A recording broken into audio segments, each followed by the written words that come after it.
வணக்கம். Active herbals வழங்கும் கோடையில் சருமத்தை வெண்மையாக்கும் இயற்கை அழகு பவுடர் செய்வது எப்படி? சுட்டெரிக்கும் கோடை வந்துவிட்டது.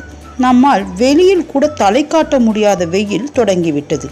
சன்ஸ்கிரீனையும் சன்பிளாக் கிரீம்களையும் நம்பி எந்த பயனும் இல்லை என்று தெரிந்த பிறகும் நாம் கோடையை எவ்வாறு சமாளிப்பது? அதற்கு தான் இந்த இயற்கையான வழி. கோடைக்கு குளிர்ச்சி தரும் வகையில் இந்த இயற்கையான சிறந்த அழகு தரும் பவுடர் நாம் செய்வது எப்படி என்பதை பார்ப்போம். இதற்கு தேவையான பொருட்கள்: பச்சை பயிறு 100 கிராம், உலர்ந்த ஆரஞ்சு பழத்தோல் 100 கிராம், முல்தானி மெட்டி 50 கிராம், சுத்தமான சந்தன பவுடர் 50 கிராம், கடலை மாவு 50 கிராம், வெட்டி வேர் 50 கிராம். இவை அனைத்தையும் நன்றாக காய வைத்து மிக்சியில் பொடி செய்து கொள்ள வேண்டும். இவற்றுள் பச்சை பயிர் ஆனது உடலுக்கு குளிர்ச்சியையும் நல்ல நிறத்தையும் அளிக்க வல்லது. மேலும் உடலில் உள்ள தேவையற்ற அழுக்குகளை நன்றாக போக்கக்கூடியது.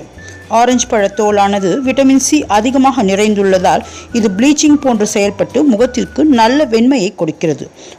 முல்தானி மெட்டி மற்றும் சந்தன பவுடர் மேனிக்கு நல்ல நிறமூட்டியாக விளங்குகிறது. கடலை மாவு மற்றும் வெட்டிவேர் உடலுக்கு குளிர்ச்சி தந்து நிறத்தை மேம்படுத்துகிறது.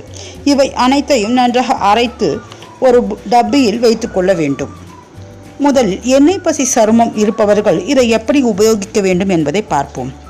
தேவையான அளவு இந்த மாவை ஒரு கப்பில் எடுத்துக்கொண்டு அத்துடன் 2 ஸ்பூன் தயிர் அல்லது அவர்கள் பன்னீர் கலந்து முகம் மற்றும் கைகளில் இந்த மாவை நன்றாக கரைத்து தேய்த்து விட வேண்டும். இது 20 நிமிடம் கழித்து இதை தண்ணீர் கொண்டு கழுவ வேண்டும்.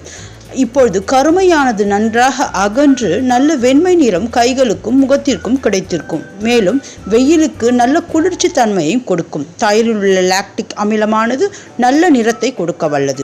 அடுத்து வறண்ட சருமம் இருப்பவர்கள் இந்த பவுடரை 2 ஸ்பூன் எடுத்து காய்ச்சாத பால் கலந்து இதே போன்று முகம் மற்றும் கைகளில் தடவி 20 நிமிடம் கழித்து முகத்தை கழுவினால் முகம் ஆனது நன்றாக பளபளப்பாகவும் வெண்மையாகவும் மாறியிருக்கும். இவர்களுக்கு பால் சேர்ப்பதால் இவர்களின் வறண்ட சருமம் ஆனது பொலிவாகவும் மென்மையாகவும் மாறியிருக்கும். முக சுருக்கம் மற்றும் கோடுகள் இருப்பவர்கள் தேன் 1 ஸ்பூன் மற்றும் பன்னீர் 1 ஸ்பூன் கலந்து தேவையான தண்ணீர் கலந்து இந்த பவுடரை உபயோகிக்கலாம். அதே போன்று அவர்களும் கருத்த முகம் மற்றும் கைகளில் இந்த பவுடரை தேய்த்து 20 நிமிடம் கழித்து இவர்கள் தண்ணீர் கொண்டு கழுவினால் முகத்தில் மற்றும் கைகளில் இருந்த சுருக்கம் நீங்கி நல்ல வெண்மை நிறத்துடன் மாறுவதை பார்க்கலாம். இந்த பவுடரை தினமும் ஒருவேளை முகம் கழுவி வந்தால் வெண்மையாகவும் பொலிவாகவும் மாறுவதை பார்க்கலாம். கோடை காலத்தில் இது மிகவும் உகந்த பவுடர் என்றே சொல்லலாம். மேலும் இது போன்ற அழகு மற்றும் ஆரோக்கிய குறிப்புகள் உங்களை உடனடியாக வந்தடைய எங்கள் சேனலை சப்ஸ்கிரைப் செய்யவும். சப்ஸ்கிரைப் செய்ததற்கு நன்றி.